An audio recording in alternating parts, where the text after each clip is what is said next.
Feliz sábado. Feliz sábado. É muito bom ter você na nossa casa. Que bom que você escolheu estar aqui nessa manhã de sábado ensolarada. Seja bem-vindo. Que essa casa seja um lugar acolhedor para você. E nesse momento nós vamos cantar a respeito de um Deus que nos fornece abrigo. Um Deus que é refúgio, é fortaleza, mediante a todas as nossas angústias, amém? Você pode ficar de pé?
Nele, se sim, cante com toda a sua força nesse momento.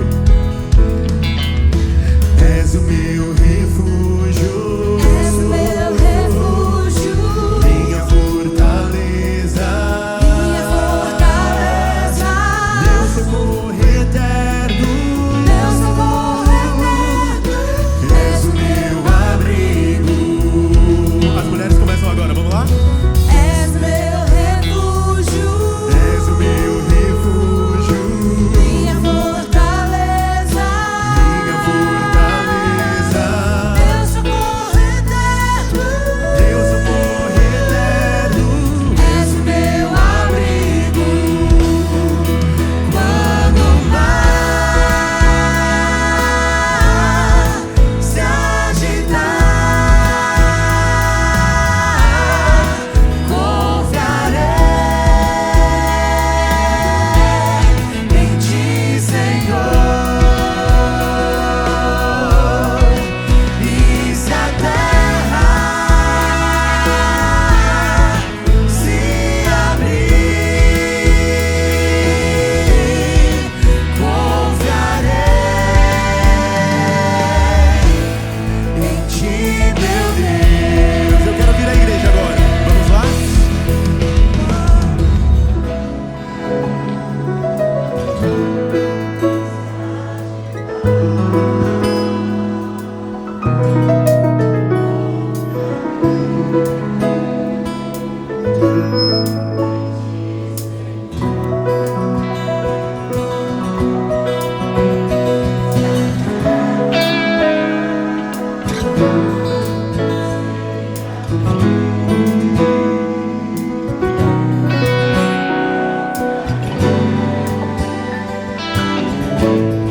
Em Ti. Senhor Jesus, Te agradecemos por tudo que o Senhor tem feito por nós, pela Sua proteção, pela Tua bondade, principalmente pela Tua misericórdia. Receba o nosso louvor nesse momento, receba esse culto de gratidão, em nome de Jesus, amém.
sábado, igreja. Feliz sábado, crianças. Hoje a gente tem algumas crianças estão de férias ainda. Daqui a pouquinho elas chegam, né? Vocês estão bem? Que bom ver vocês. Graças a Deus estamos juntos, né, meu amor? Carinha, toda tímida, desconfiada. Crianças, papais, hoje eu trouxe aqui, olha só, meninas, eu trouxe uma bolsa. Meninas e mulheres amam bolsa. Essa é bonitinha, né? Vermelha. O que vocês acham que tem nessa bolsa? O que tem aqui, minha amiga? Ai, Álvaro! O que será que tem nessa bolsa? Eu trouxe aqui livros. Tem um livro da Fazenda. Tem um livro de comida. Um livrinho de Jesus. A vida de Jesus. Olha, um livro da Arca. Um livro de bebê. O que mais que eu trouxe? Deixa eu ver. E tem um livro de pintar. E tem um livrinho de orações. Olha só, que bonito. Vocês conhecem esses livros. Tem numa salinha lá no MC, né? Olha só, crianças. Todos esses aqui são livros. Livros diferentes, né? Mas é livro. Cada um conta uma historinha bonita pra gente. Mas eu trouxe dentro dessa sacola um livro muito especial. Qual é? Você já sabe que você está me olhando com essa carinha. Qual é o livro especial que eu trouxe?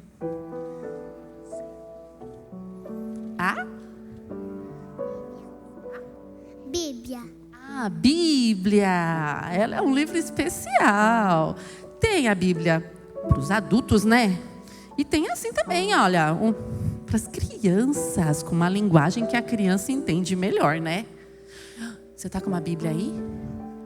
Olha só, eu trouxe então a Bíblia. E vocês sabem por que ela é um livro especial? Sabe, Álvaro? Jesus. Porque ela conta sobre Jesus. Isso mesmo! A Bíblia é um livro especial porque ela conta pra gente a história do amor de Deus e a nossa salvação que está em Jesus. Ela traz pra gente muitas instruções de como a gente pode fazer a coisa certa, tomar decisões importantes, né? Como a gente é perdoado quando a gente comete um erro. A igreja, será que tem Bíblia? Vamos olhar, gente. Levanta aí quem tem Bíblia. Olha, crianças, que legal, muito bem. A igreja usa a Bíblia. Vocês têm Bíblia? Tem Bíblia, né? Muito bem. Crianças, a Bíblia é o livro mais importante das nossas vidas, porque ele fala do amor de Deus. Olha só o que a Bíblia diz aqui, ó. Vou abrir aqui um monte de livro que a Bíblia tem, né? Aqui, ó, no segundo livro chamado Timóteo, no capítulo 3, no versículo 16 e 17, fala assim, ó. Toda a escritura, tudo isso aqui, ó, que está escrito, é inspirado por Deus e útil para o ensino, para a repreensão, para a correção, para a educação na justiça, a fim de que o homem de Deus, que o ser humano, seja perfeito e perfeitamente habilitado para toda boa obra.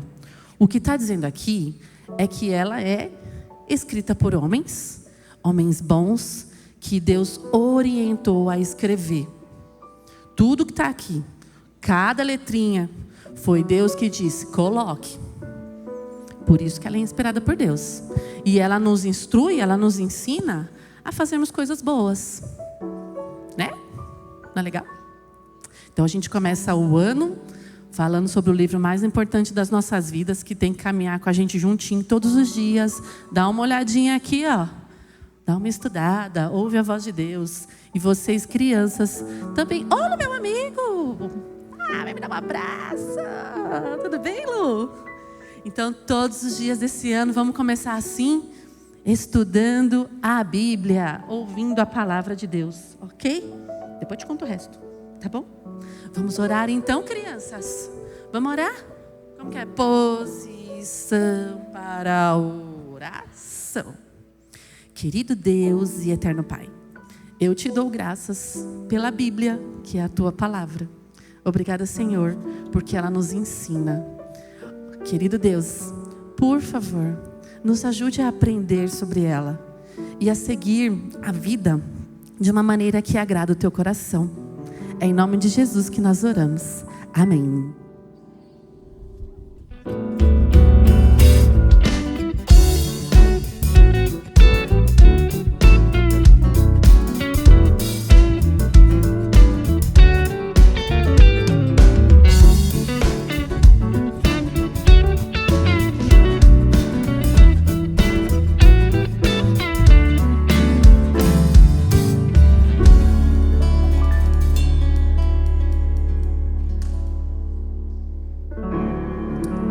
Porque pela graça sois salvos mediante a fé, e isso não vem de vós, isso é dom de Deus. A graça é algo que muitas vezes, para nós, seres humanos, é complicado de se entender. Porque nós temos a ideia de que a gente só recebe algo, de que a gente só é digno de algo se a gente faz por merecer. E quando a gente está falando de graça, nós estamos falando, na verdade, que nós não merecemos e mesmo assim Deus vem e faz por nós. Que você tenha essa certeza no dia de hoje. Vamos levantar para louvarmos mais uma vez?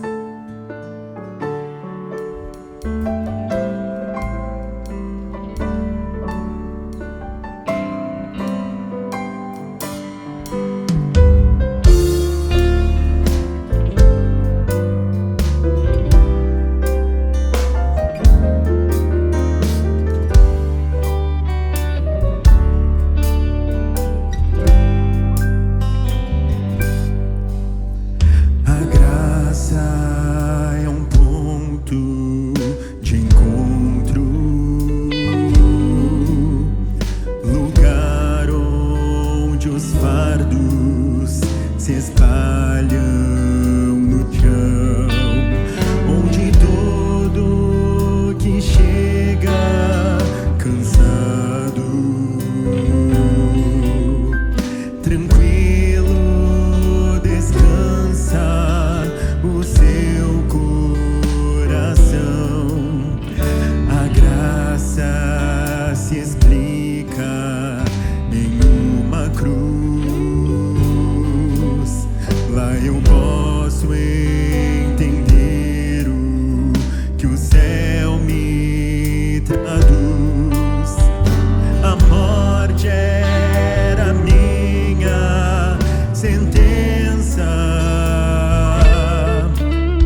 Prosseguindo agora no nosso momento de mordomia, de ofertório, quero ler aqui uns versos do sábio Salomão. Estamos iniciando o ano de 2026. Eu acho que a maioria aqui tem o seu tempo corrido, principalmente nós que vivemos aqui em São Paulo. Tudo é difícil, tudo é corrido, não temos tempo para nada. Mas eu queria deixar com vocês uma mensagem do sábio Salomão. Será que nós estamos gastando o nosso tempo de forma correta? Será que só nas correrias? Vejam o que ele diz: tudo tem o seu tempo determinado, e há tempo para todo propósito debaixo do céu.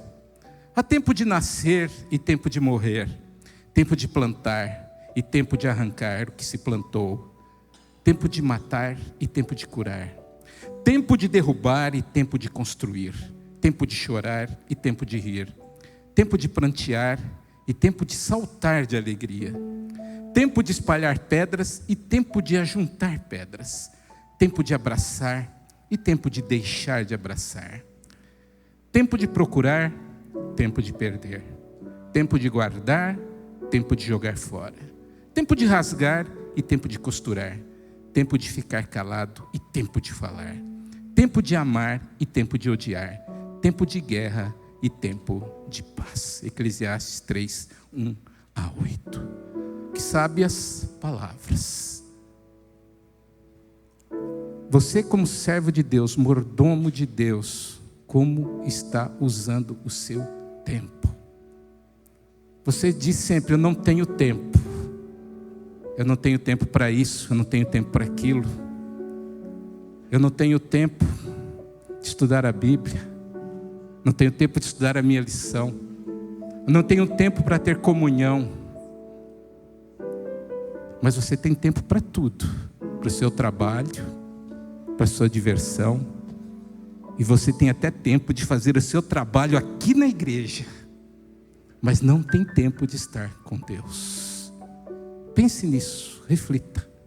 Como mordomos de Deus, nós temos que dar um pouco de nosso tempo. Faz parte da nossa condição de servo, de mordomos de Deus.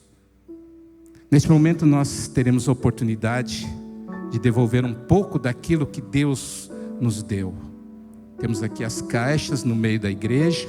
Você pode levantar daqui a pouco, depositar ali sua oferta, seu dízimo. Temos aqui os meios digitais também, de você fazer a sua contribuição, devolução do seu dízimo. O aplicativo Serve Me, tem a conta da igreja, Pix, tudo aqui disponível para você que às vezes não tem tempo. Está ali. Que 2026 possa ser um ano muito especial para todos nós. Possamos a cada dia sermos mais servos e mordomos de nosso Deus. Amém.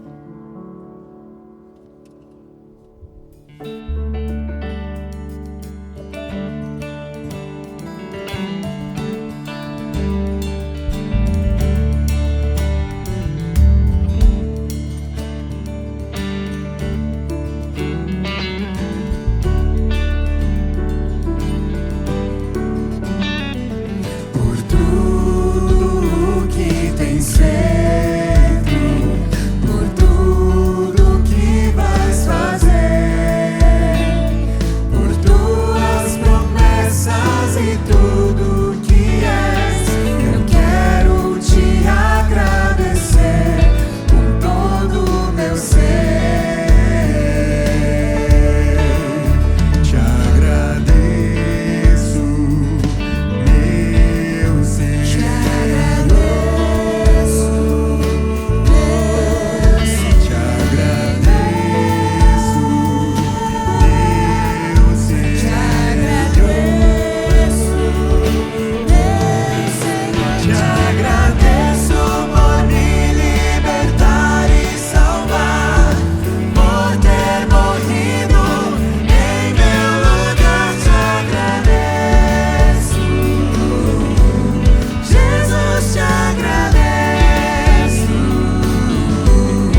isso, então fique de pé.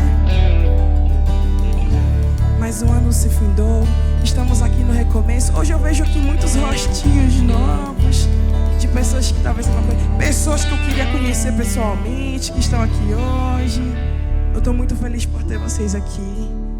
Vocês não estão aqui por acaso. Foi o Espírito Santo que conduziu vocês até esse presente momento.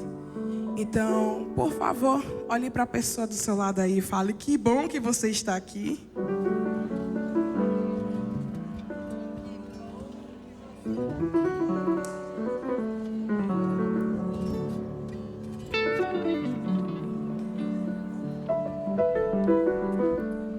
Lá em cima, aquela moça lá atrás, ninguém falou com ela.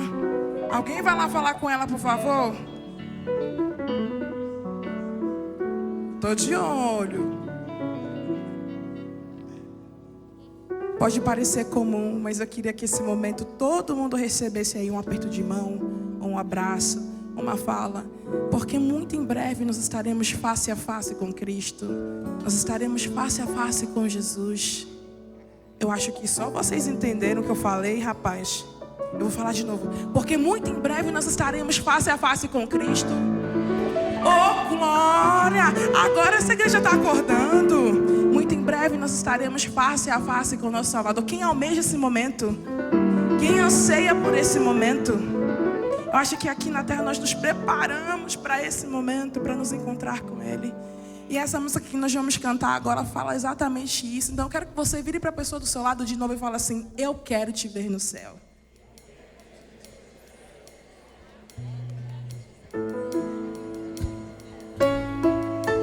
Agora, o que eu vou propor aqui é com toda a certeza do seu coração, porque você estará lá. Então você vai falar assim agora: eu vou te ver no céu. Fale assim: eu vou. Mas só quem vai? Só quem vai.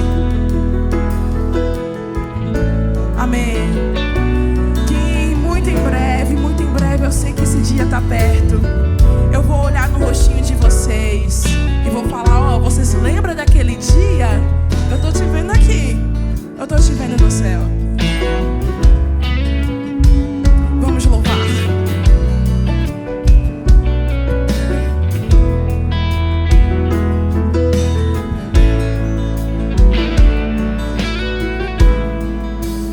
Não dá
Senhor Deus,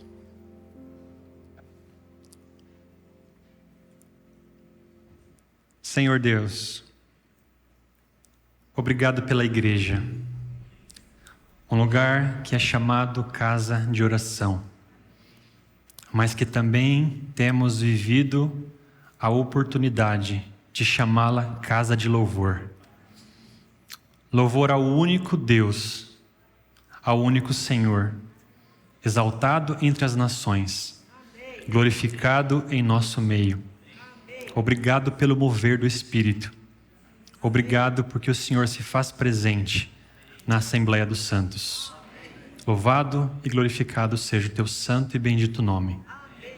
Mas a igreja também é um local para a edificação. Aqui é um local onde nós preservamos as preferências das pessoas enquanto louvamos ao Senhor. E nisso o Senhor é louvado. Quando as pessoas entendem, compreendem, assimilam e absorvem a tua mensagem na linguagem delas. Obrigado por esta oportunidade e por fazermos parte de uma igreja que entendeu o seu papel no mundo atual, na cidade de São Paulo, no bairro da Liberdade.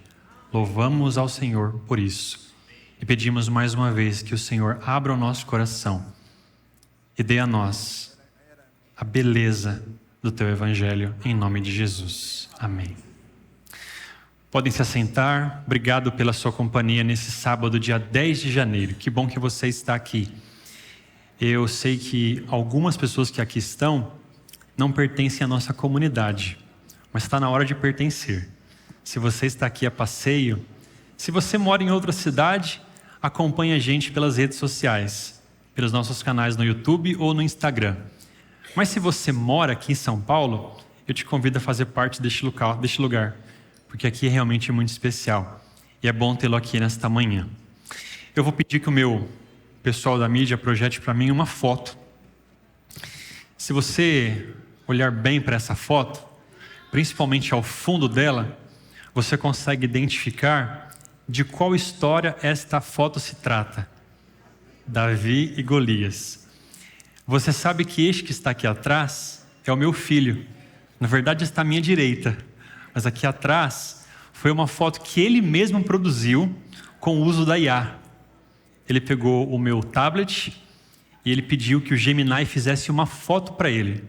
Uma foto em que ele era Davi com Golias atrás. Ele sabe se comunicar e ele se comunica com o Gemini, com a inteligência artificial.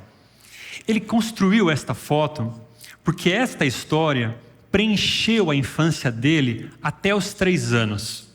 Quando ele conheceu a história de Davi e Golias, toda a vida dele foi gerenciada a partir desta história, Davi e Golias. Eu posso dizer que o meu filho Álvaro, ele tem uma história antes e depois da história de Davi e Golias. Porque depois que ele conheceu esta história, ele passou a gostar de armas, de mortes, de brigas e disputas. Todo o esforço que eu e a minha esposa fizemos de uma educação pacífica, não violenta, não uso de armas, caiu por terra quando ele descobriu a história de Davi e Golias. Então essa história mudou a vida dele. Mas essa história também mudou a minha vida, porque todas as brincadeiras do meu filho comigo tinham a temática do pequeno vencendo o grandão. Então você imagina o quanto eu apanhei ao longo dessas brincadeiras. E qualquer objeto que simulasse uma pedra era atacado, lançado, jogado sobre mim. Até que chegou um dia que eu disse, não quero mais brincar dessa brincadeira. Sempre eu que apanho, porque ele dizia, o Golias não se defende, o Golias não atacou, o Golias simplesmente recebeu. Então eu disse, não quero mais brincar dessa brincadeira, cansei. História de Davi e Golias. Eu estou te contando essa história, porque na semana passada, quando eu terminei de pregar, ele disse assim, papai, o sermão foi muito bom, uma história minha. E eu disse, tá bom. Então na semana que vem, eu já estava preparando este sermão na semana passada, eu disse, ok, então eu vou encaixar uma história sua. Hoje, ao sairmos de casa, ele disse, papai, lembre-se de contar uma história minha no sermão. Ele não sabia que eu contaria, mas estou contando agora, acho que o sermão será melhor do que semana passada, ok? Perfeito. Durante bastante tempo, eu sempre acreditei que a história de Davi e Golias era uma história principalmente voltada para o público infanto-juvenil. Eu completei no ano passado 10 anos de ministério. E ao longo deste período, eu preparei um único sermão de Davi e Golias, que inclusive eu preguei para um público de adolescentes, enquanto eu era capelão. Uma única vez em 10 anos. Porque sempre acreditei que essa história era uma história para crianças ou adolescentes. Mas depois que eu virei pai, percebi que essa história não é para criança. É uma história tudo menos para crianças e adolescentes, quem sabe. Na semana passada, a Andréia contou aqui a história do Davi e Golias.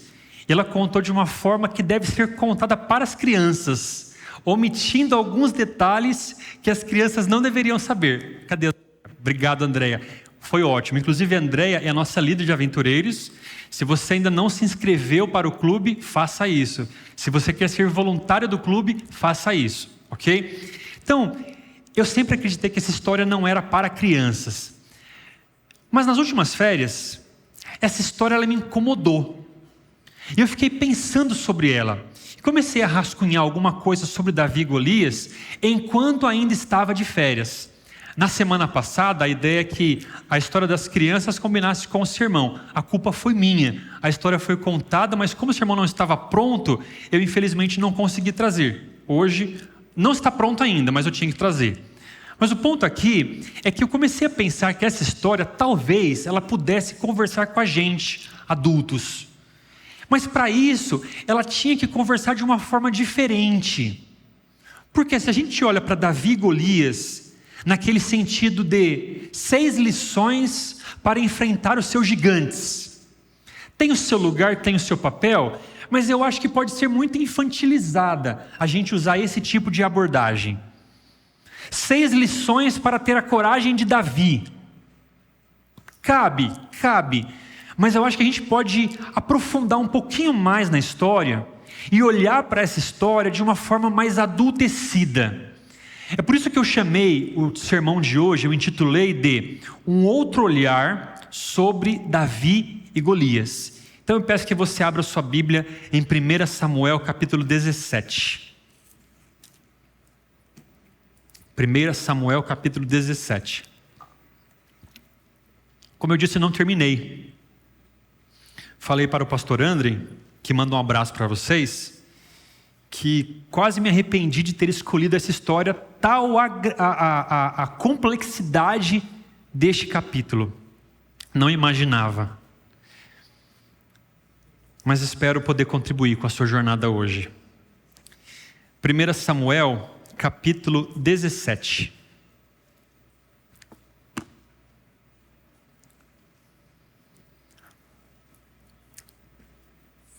O primeiro olhar diferenciado em que a gente precisa olhar para essa história é sobre os personagens dela, Davi e Golias. Eu, assim como você, já assisti inúmeros sermões sobre Davi e Golias.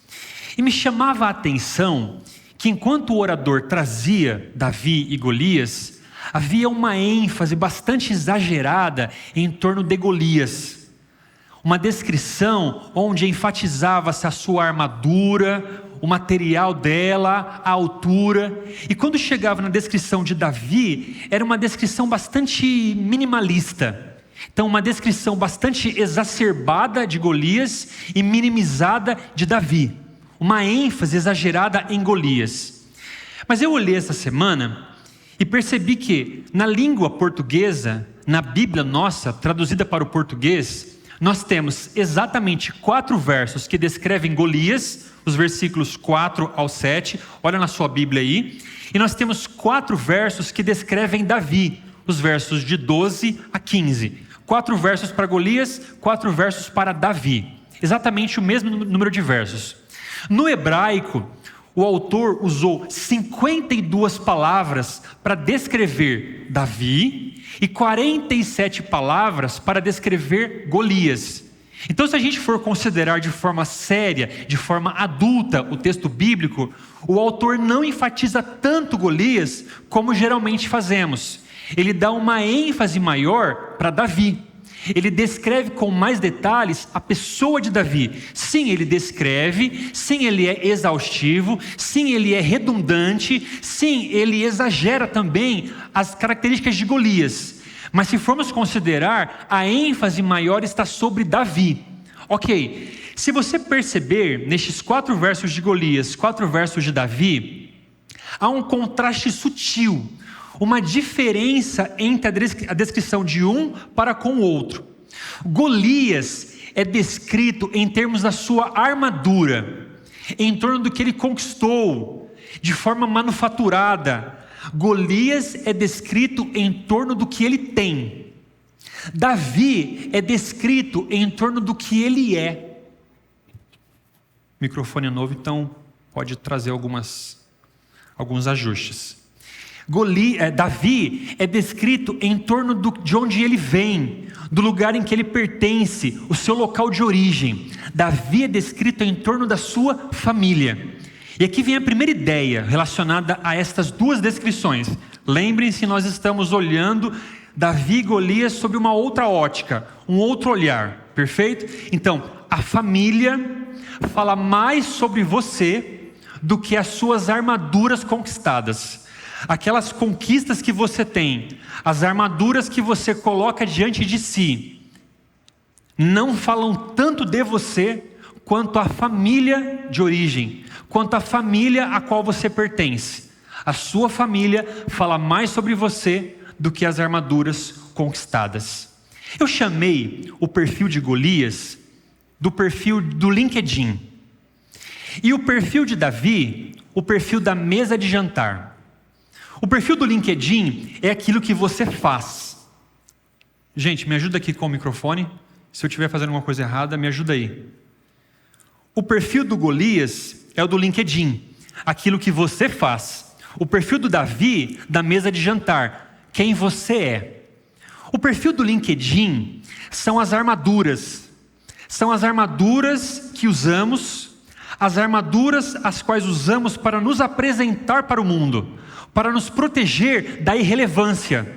Nós temos uma vitrine e demonstramos ao mundo essas armaduras as quais foram conquistadas por nós, para que a gente se proteja de sermos uma pessoa irrelevante no mundo em que vivemos. O perfil do LinkedIn é a nossa trajetória de vida transformada em um portfólio de ativos vendendo para o mercado. Esse é o perfil do LinkedIn, perfil de Golias.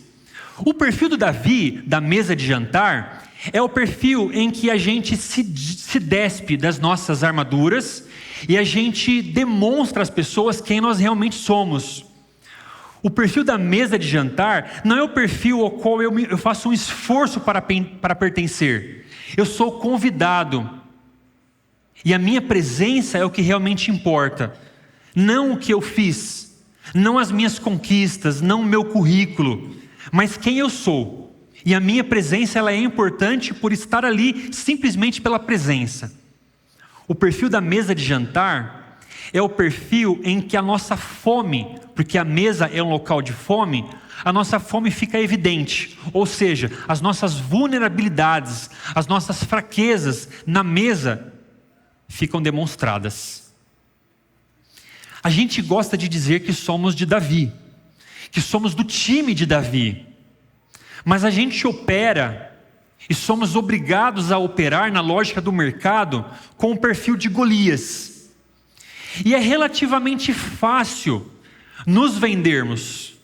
É relativamente fácil demonstrar a nossa imagem, a nossa armadura para o mundo em que nós estamos. No escritório nós somos obrigados a termos uma fala mansa, na empresa um sorriso fácil. No mercado de trabalho nós somos compreensíveis, nós somos pacientes, nós somos gentis. A gente vende para as pessoas uma imagem no nosso trabalho de que a gente é uma pessoa equilibrada, coerente, capaz, uma pessoa legal, sorridente. Mas o Golias, ou a Golias, em algum momento chegam em casa E em casa, ele ou ela enfrentam de fato a sua real batalha. Porque em casa, as suas armaduras, a sua vitrine mercadológica, o seu LinkedIn não fala nada, não significa nada. Então aquele homem que é um homem gentil, com todo mundo no trabalho, servo de Deus na igreja, amigo de todos no mercado, este homem agora é ríspido com a esposa. A mulher empoderada no mercado de trabalho, compreensível, sorriso fácil, fala mansa, ela agora é incompreensível com o marido e com os filhos. A gente precisa conversar sobre Davi e Golias de forma adulta. Golias é descrito em termos de sua armadura. Davi é descrito em termos de sua família. Porque a família fala mais sobre você do que as armaduras conquistadas. A gente precisa falar sobre o tema que a história de Davi trata: violência. Violência que tangencia a violência doméstica.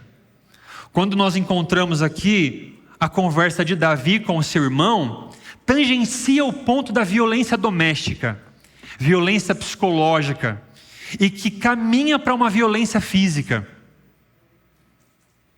Vendemos uma imagem de uma pessoa legal no trabalho, mas em casa batemos porta, socamos a mesa, gritamos e falamos alto. Temos muito tempo para atender as pessoas do nosso trabalho, mas não temos sequer 10 minutos para sentar no tapete e brincarmos com os nossos filhos. É necessário falar sobre cônjuge que faz o outro duvidar das suas próprias percepções. É necessário falar sobre cônjuge que critica o tempo todo o outro. É necessário falar sobre o cônjuge que reclama o tempo todo sobre o outro. É necessário falar sobre o cônjuge que minimiza o outro. Há algum tempo atrás eu li um livro chamado Amores que Matam, da Casa, CPB. E o autor dizia: um marido violento na igreja é um homem de Deus. No trabalho é um homem muito legal. De tal forma que quando a esposa denuncia a violência, a igreja não acredita. Como pode ele ser assim? Você não está enganada? As suas percepções não estão equivocadas? O Brasil viveu, ano passado, uma epidemia de feminicídio. E grande parte desses casos estão ligados ao ambiente doméstico, ao lar. É necessário falar sobre cônjuge que não deixa passar nada, que critica por coisas mínimas que às vezes só existe na imaginação dele. Cônjuge que está sempre colocando você para baixo, seja com comentários, com brincadeiras e supostas sugestões para o seu bem. Cônjuge que culpa o outro pelas dificuldades que ele enfrenta. Cônjuges sarcásticos, que chegam a ser satíricos, que dizem que se você se ofendeu, é porque você não tem senso de humor e não tem sensibilidade. É necessário conversarmos sobre Davi e Golias de forma adulta. E a minha função como pastor é tocar em alguns pontos, para que ao ser levantado, algumas pessoas possam buscar ajuda. Graças a Deus, nessa igreja nunca houve nada nesse sentido. Mas só o Espírito Santo sabe o que acontece no lar de cada um. Mas eu e minha esposa, no ambiente de igreja, não nesta, já atendemos casos de violência doméstica, psicológica. Pelo menos um caso, houve mudanças. E o casamento foi restabelecido. e hoje as pessoas são outras. Mas em alguns casos, relacionamentos sempre foram tóxicos, sempre foram abusivos. Em outros, tornaram-se tóxicos, tornaram-se abusivos. Você que não casou ainda, ou você que não está namorando ou namorando ainda, perceba os sinais. Uma relação eu preciso dar o meu melhor e a outra pessoa precisa dar o seu melhor. E a relação, o entorno, também precisa ser salutar. A minha relação com o cônjuge, com o namorado, com a namorada, não pode interferir nas minhas relações com os meus amigos, com a minha igreja, com os meus pais. Porque um relacionamento tóxico vai se tornando assim quando o homem ou a mulher, a incidência maior é entre os homens, começa a cercar a mulher de presentes, de mimos, de elogios, de tal forma que a pessoa, ela acaba se sentindo no dever de retribuir. E é muito comum que num relacionamento tóxico, abusivo, a pessoa se sinta culpada. Porque afinal de contas, todo mundo enxerga o marido como alguém extraordinário, cara legal, gente boa, parça, bacana. É necessário conversarmos sobre Davi e Golias de uma forma adulta. Adulta. A família fala mais sobre você do que as suas armaduras. E a nossa verdadeira batalha é atravessarmos a porta de casa, depormos as nossas armaduras e sentarmos à mesa. E ali demonstrarmos quem realmente nós somos. As armaduras nós não levamos para o céu, para a eternidade. A família é o único patrimônio que nós devemos levar para a eternidade. É necessário que a partir deste ano a gente comece a mudar a gritaria, a bateção de porta, o soco na mesa, as reclamações constantes, a minimização do outro, a insensibilidade em relação ao que o outro tem. É necessário que alguns de nós também saibamos estabelecer alguns limites e não nos percamos, não percamos a nossa individualidade na individualidade do outro. O outro é o outro, sim, somos uma só carne, mas nós temos uma individualidade dotada por Deus, da qual nós precisamos preservar. Do contrário, eu serei um mero reflexo seu, das suas opiniões, das suas questões, do seu modo de ver a vida, mas eu tenho o meu modo de ver a vida, que vem antes de você, que foi construído antes de você. Algumas coisas vão se assemelhar a você, sim, mas eu preciso preservar a minha própria individualidade. Pai, respeitem, pais, não leveis os vossos filhos à ira, diz Paulo. Maridos, amai as vossas mulheres, como Cristo amou a igreja. Mulheres, respeitem os vossos maridos. Há uma relação mútua entre estes pares, entre estas personagens dos relacionamentos humanos. É necessário conversarmos sobre Davi e Golias de forma adulta. Estes são os personagens, um outro olhar sobre os personagens. Mas olhem comigo agora, um segundo olhar.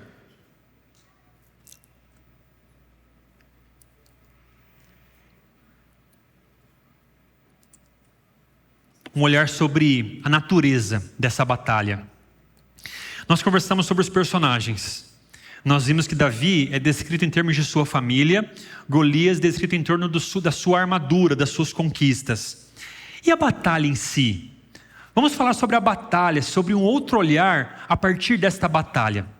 Se você notar, o capítulo 17, ele tem mais de 50 versículos. A batalha em si, ela ocorre no versículo 48. Então, 47 versículos, provocações, troca de farpas, acusações.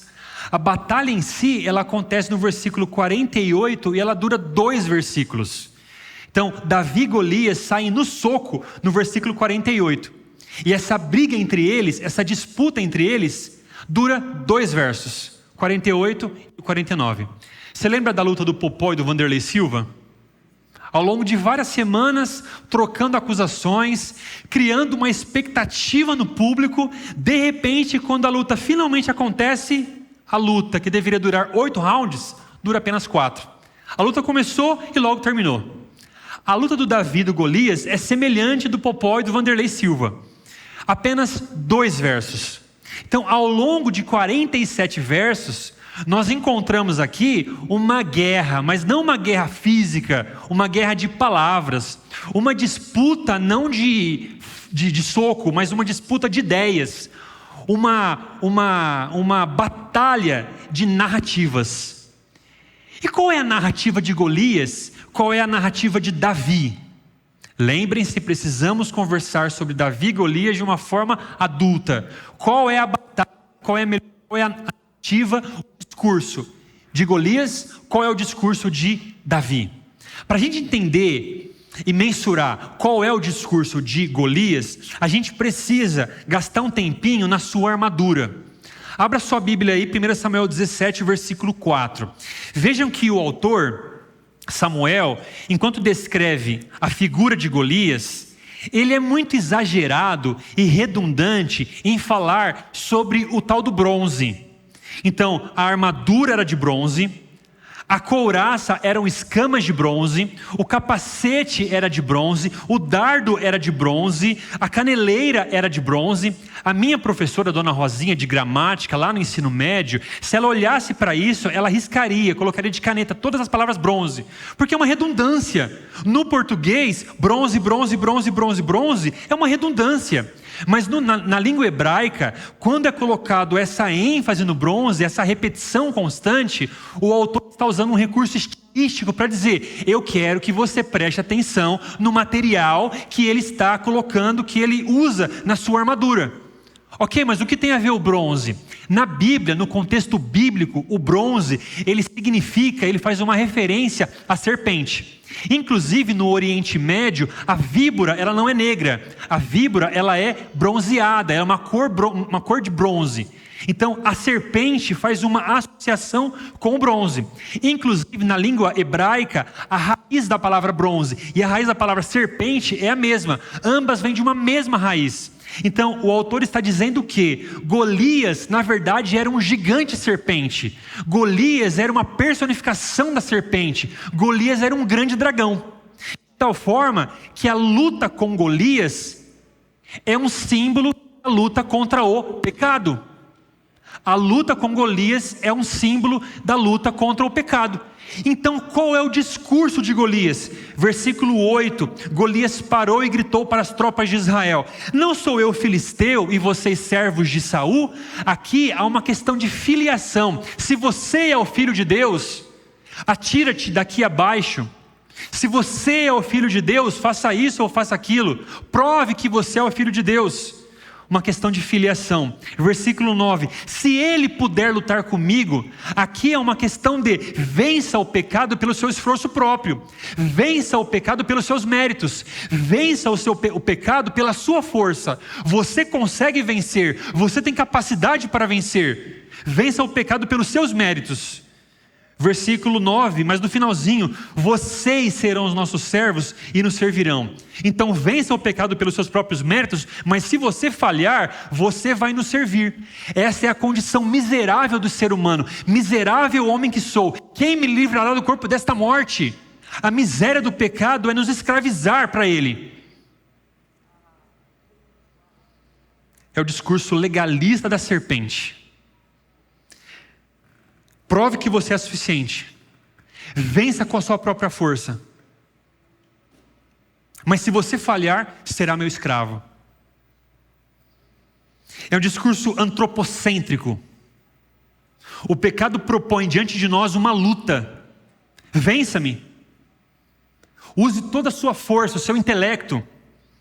Use a sua saúde. Use as suas orações. Use a sua leitura da Bíblia para me vencer. É uma proposta teológica que visa destruir a fé.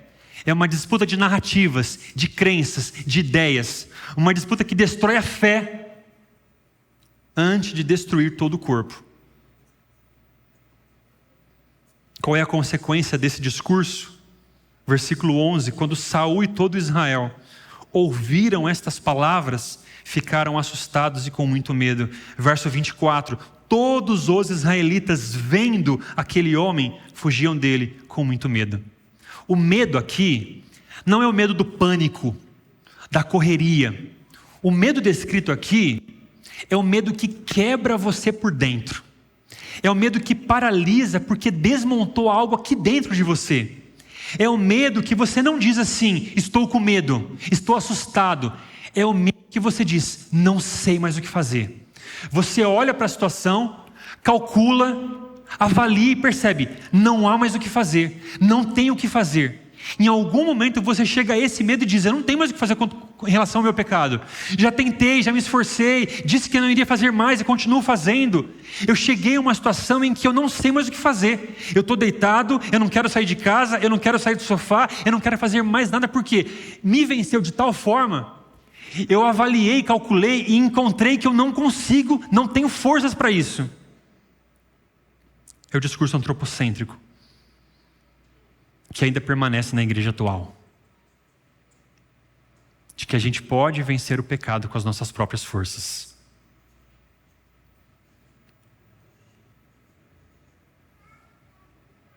Qual é a narrativa de Davi? Se você notar, o versículo 16 diz que o filisteu vinha de manhã e de tarde. Uma referência ao santuário. Os sacrifícios ocorriam de manhã e de tarde.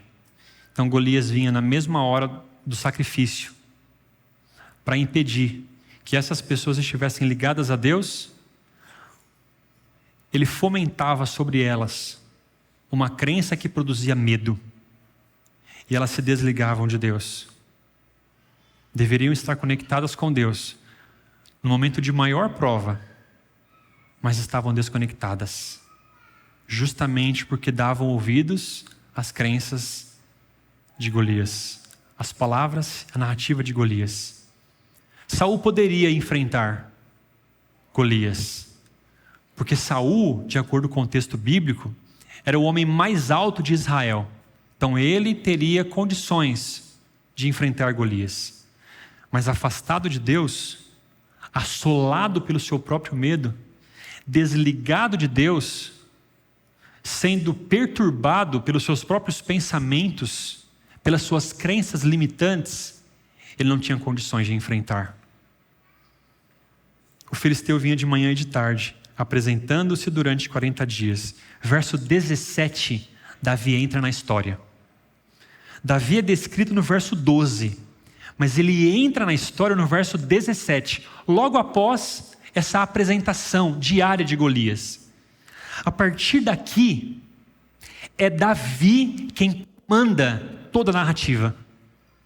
A partir daqui, nós encontramos 7 falas de Davi e 3 de Golias. Enquanto Davi não entra na narrativa, o discurso predominante é de Golias. Mas quando Davi entra, é ele quem determina o rumo da narrativa. E Davi vai construindo a sua narrativa, não de uma forma antropocêntrica, centrado no homem, na sua força, habilidade. Davi constrói o seu discurso de forma cristocêntrica, teocêntrica. Do Senhor é a batalha, do Senhor é a guerra, o Senhor lutará por nós. O povo saberá que há Deus em Israel.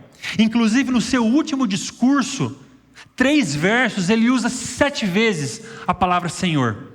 Quando Davi assume o protagonismo, é como se ele assumisse agora o sistema de navegação.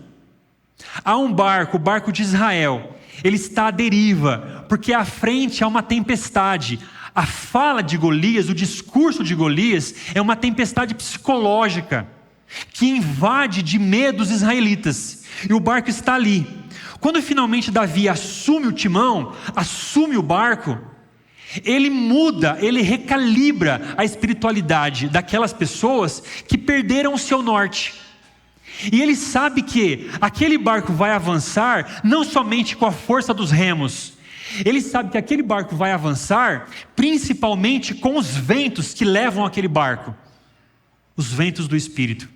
Ele sabe que anteriormente ele esteve em mares revoltos. Ele enfrentou o leão, ele enfrentou o urso, e ele sabe que Deus, os ventos de Deus guiou Davi naqueles mares revoltos. Então, o mesmo Deus que guiou no passado vai guiar no presente. Davi assume o protagonismo ao entender que o Deus que fez por mim no passado também fará por mim no presente. O Deus que me livrou das garras do leão, das garras do urso no passado, vai me livrar no futuro das mãos de Golias. Em outras palavras, Davi não tinha falta de memória. Ele sabia que as histórias construídas com Deus projetavam sobre ele um futuro. Queridos, o que Deus fez por nós no passado é a garantia de que Ele fará também no futuro. A garantia do cuidado de Deus em 2025 é a garantia de que Ele vai cuidar da gente também em 2026. Davi só pôde avançar porque ele entendeu que se Deus fez por mim, Ele continuará fazendo, porque ele não perdeu a sua força, ele não perdeu a sua relevância, ele não perdeu o seu poder. E se Ele esteve comigo aqui, Ele também vai estar comigo aqui. O Saul esqueceu disso. Desligado de Deus, afastado de Deus, assolado pelo seu medo e pelo seu temor, ele infelizmente perdeu de vista que ele já venceu os filisteus, que ele já venceu outras batalhas, e agora ele pode avançar. Ele é o mais alto de todos, ele pode conseguir, no poder de Deus, na graça de Deus, na força de Deus. Mas ele se deixa ser tomado pelo medo, o medo que destrói por dentro, medo que é comum quando enfrentamos qualquer tipo de situação, da mais dramática que seja. Davi está dizendo: eu posso, porque o Senhor esteve comigo e o Senhor vai estar. Não tem a ver com a minha funda, não tem a ver com a minha habilidade, não tem a ver com o remo desse barco, tem a ver com os ventos de Deus que vão me empurrar até lá. A tempestade está aqui, Deus vai me guiar pelo meio da tempestade. Henry Molaison, conhecido como paciente HM, sofria de fortes crises de epilepsia. Em 53, ele foi chamado a realizar um exame experimental e foi tirado parte do seu cérebro. Ele não teve mais ataques de epilepsia. No entanto, a retirada dessa parte do seu cérebro fez com que ele perdesse a sua memória recente. Então, se perguntasse para ele: o que você fez ontem? Ele não sabia. Ele não se lembrava. Ele se lembrava de tudo relacionado à sua vida antes da cirurgia, mas depois não lembrava mais. Quando foi chamado para novos exames, constatou-se que ele também não sabia o seu futuro. O que você vai fazer amanhã? Ele dava respostas vagas, vazias. Ou seja, entendeu-se, constatou-se que a mesma parte do cérebro ligada ao passado também estava ligado ao futuro. Ou seja, sem memória. Sem memória não há futuro, apenas sobrevivência. E se esquecermos o que Deus fez por nós no passado, seremos assolados de medo no futuro. Nada tenho a temer quanto ao futuro, a menos que eu esqueça a forma como Deus guiou a minha vida no passado. Ellen White não estava doida. Não queria lacrar com a sua frase.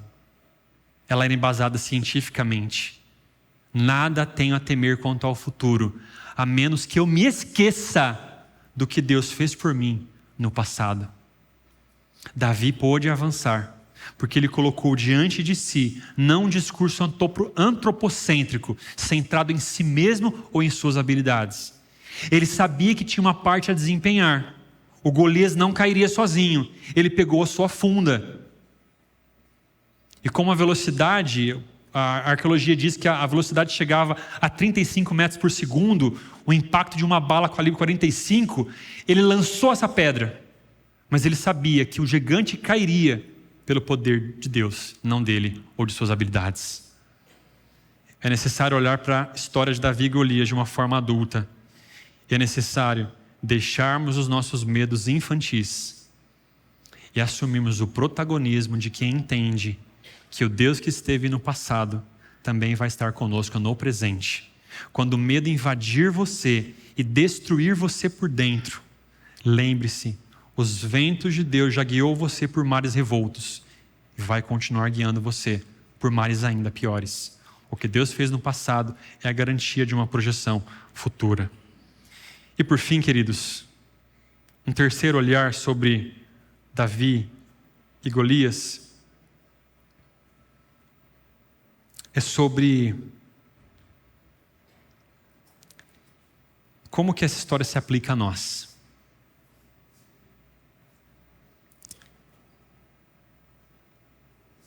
O duelo que Golias propõe é um duelo de representantes. Ele diz assim: chamem um guerreiro, chamem um campeão. Essa palavra só aparece uma vez no Antigo Testamento todo. Duas, aqui nesse episódio. As duas vezes desta palavra só aparece aqui. É um duelo de representantes. Ou seja, o representante era colocado como um substituto, de tal forma que se o substituto ganhasse o duelo, todo o exército compartilhava da vitória. Golias está propondo um duelo entre dois homens, ele e mais um. Dois homens que estejam entre dois exércitos. Qual é a história de Davi e Golias? Davi foi incumbido pelo seu pai de levar bem-estar aos seus irmãos. Mas antes de ir, o Davi deixa as suas ovelhas com um guarda. O Davi é o rei ungido. Capítulo 16, ele é ungido por Samuel. E o Davi, mesmo sendo o rei ungido, ele assume a forma de servo para levar pão aos seus irmãos. Quando Davi chega ao campo de batalha, ele se despoja de todos os pertences dele, para entrar de vez, de fato, no campo de batalha. Ao chegar no campo de batalha, enquanto ministra as necessidades dos seus irmãos, o gigante serpente, ou a serpente gigante, começa a desafiar o povo de Deus. E Davi, com uma perspectiva diferente dos seus irmãos, é incompreendido, é difamado pelos irmãos, é caluniado pelos irmãos, entre aspas, é traído pelos irmãos. Mas ele se mantém resoluto, firme, em vencer aquele gigante serpente. Em dado momento, levam Davi para o rei estabelecido, o rei Saul. E o rei Saul propõe que Davi vença o gigante pelos meios militares. O Davi chegou não como um guerreiro, ele chegou como um mensageiro. Ele era baixo, humilde. O Davi não tinha aparência nem formosura. Olhavam para o Davi e não via nada no Davi que o agradasse. Mas o Davi, ele abre mão de vencer o gigante como um guerreiro, pelos meios militares, pelo aparato militar. O Davi é pastor. Então Davi vai para o campo de batalha com o seu bastão, com o seu cajado. E ao chegar diante de Golias, o gigante serpente, este Davi, entre aspas, esmaga a cabeça do gigante serpente. E o gigante serpente cai ao chão. E aquele gigante, com uma couraça de escamas de bronze, está onde a serpente deveria estar. está onde Deus lançou a consequência da serpente, no chão. Então o Davi pega a espada do Golias, tampem os ouvidos das crianças, e corta a cabeça do Golias. A espada que seria usada para afrontar, para maltratar o povo de Deus, essa mesma espada é usada para matar Golias.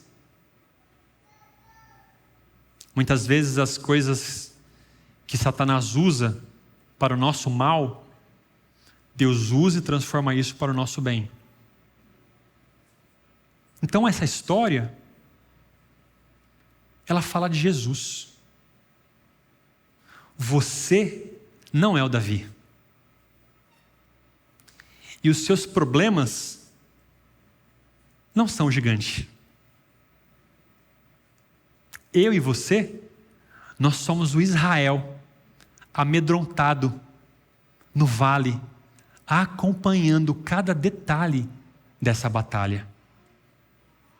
Mas talvez ao longo da sua vida, participando de uma vigília, às 4 da manhã, que começou às 22, eu não sei porque o pessoal gosta de fazer vigília de madrugada, mas começou às 10, e às 4 da manhã, o pastor legal está dizendo para você: Golias é a sua luxúria, Golias é o seu vício, Golias é a sua gula, você vai vencer Golias, e você diz: sim, eu vou vencer Golias. Mas a vigília acaba, e você volta para casa, e lá na sua casa, as tentações vêm com força, a ansiedade domina, o pecado começa a cercar você, e todo aquele discurso motivacional cai por terra.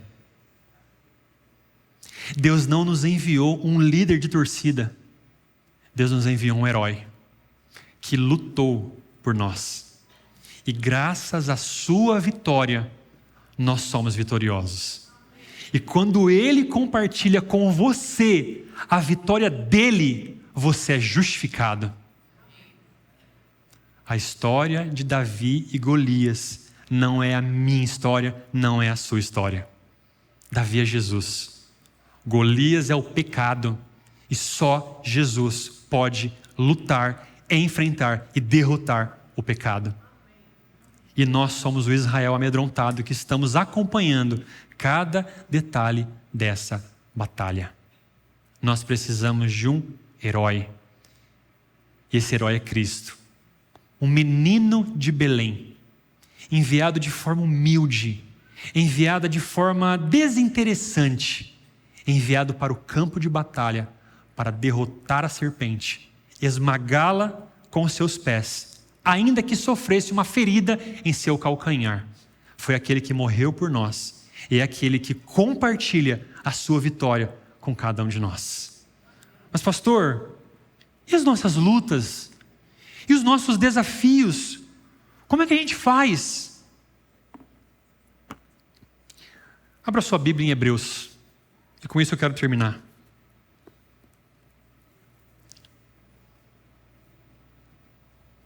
Hebreus capítulo 11, verso 32. Hebreus capítulo 11, verso 32.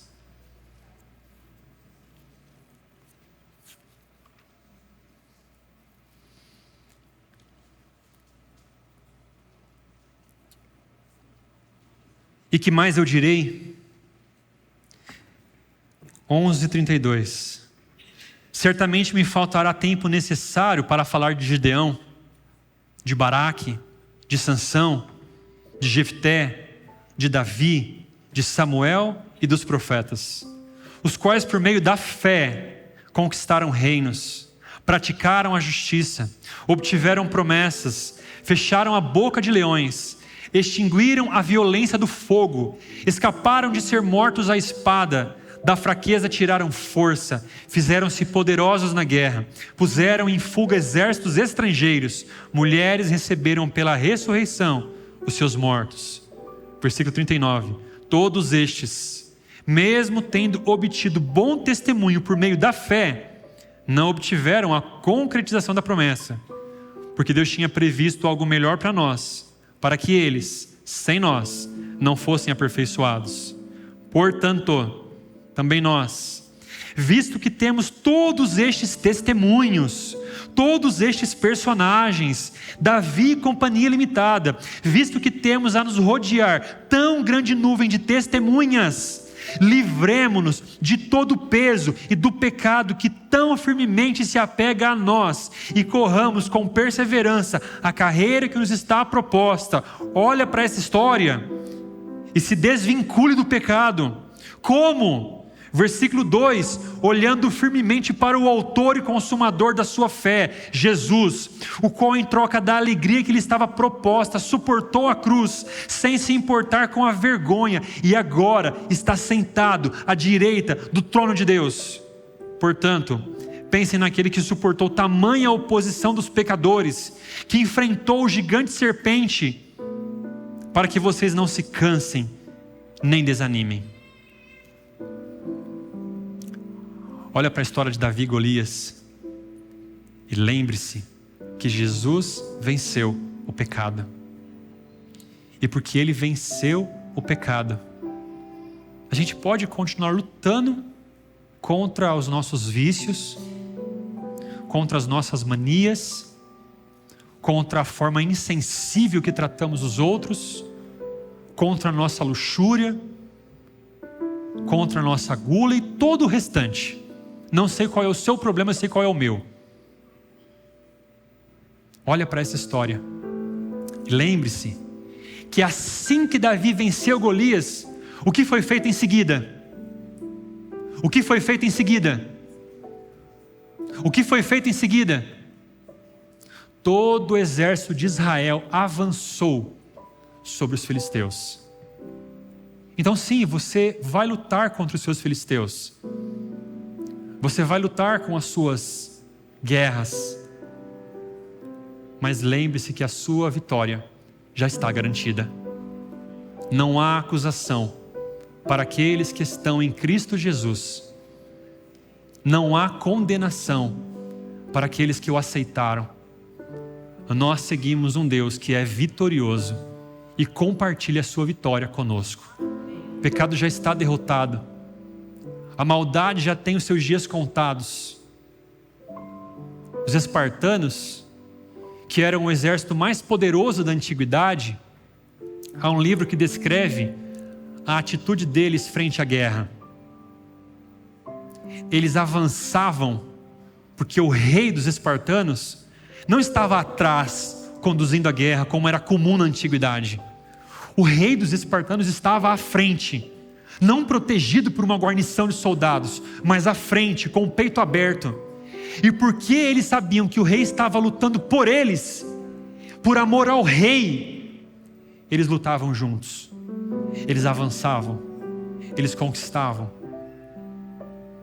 Qualquer criança que entende que é amada, que entende que pertence a alguém, que entende qual é o seu lugar de origem, consegue avançar, consegue seguir em frente, consegue permanecer, consegue lutar. Uma criança que não sabe de onde vem, quem a ama, ela não tem forças. Ela não tem forças. É por isso que a história de Davi termina de uma forma que Deus preencheu meu coração essa semana, quando no final o Saul pergunta para o Abner: Abner, de quem esse menino é filho? E o Abner diz: eu não sei, Senhor. Então o Davi aparece com a cabeça do Golias, e o Saul não pergunta para ele: qual foi a sua habilidade, moleque? Como é que você venceu esse camarada? Que técnica você usou? O Saul pergunta: de quem você é filho? Porque a pergunta mais importante para a gente é de quem somos filhos. Nós somos filhos de Deus, e por isso a vitória está garantida. Eu não sei o que você vai enfrentar esse ano, eu não sei quais são as suas lutas este ano. O Golias já foi vencido, mas podem haver sim muitos filisteus. muitos incircuncisos. Mas independente disso, a sua vitória já é certa, porque você caminha ao lado de um Deus vitorioso, porque você é filho de um Deus vitorioso. E a pergunta que deve permanecer e que deve preencher, assim como a história preencheu a infância do meu filho, a pergunta que deve preencher a nossa história em 2026 é: eu sou filho de Deus, eu sei de quem eu sou filho, e a minha família, a família de Deus, fala mais sobre quem eu sou do que as armaduras que eu coloco sobre mim. A minha filiação fala sobre o meu futuro e sobre a vitória que eu tenho em Cristo Jesus. Não há condenação para aqueles que estão em Cristo Jesus. Amém, amém, amém e amém.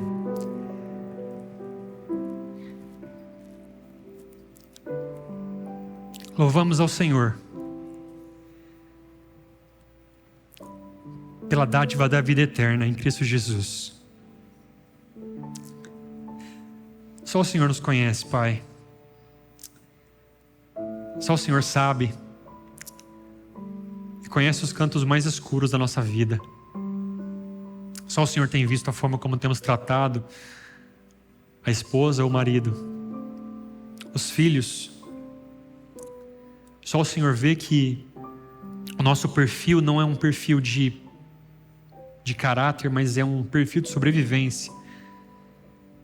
A gente se vende para as pessoas, mas só o Senhor de fato sabe quem nós somos. A vitória está garantida e louvamos ao Senhor por isso. Dá-nos a certeza de que as nossas quedas, as nossas derrotas não nos definem. Ajude a gente a fugir desse discurso legalista, antropocêntrico, focado em nós mesmos e que mais cria divisão com outras pessoas. Ajude-nos a permanecermos no discurso teocêntrico, cristocêntrico, de que as nossas vitórias serão ganhas enquanto estivermos olhando para o autor e consumador de nossa fé. Ele começou, o autor, ele vai terminar, consumador. E a gente pode ter a garantia de que nada de mal que nos aconteça vai nos tirar da herança da vida eterna em Cristo Jesus. Assim oramos, em teu nome. Amém.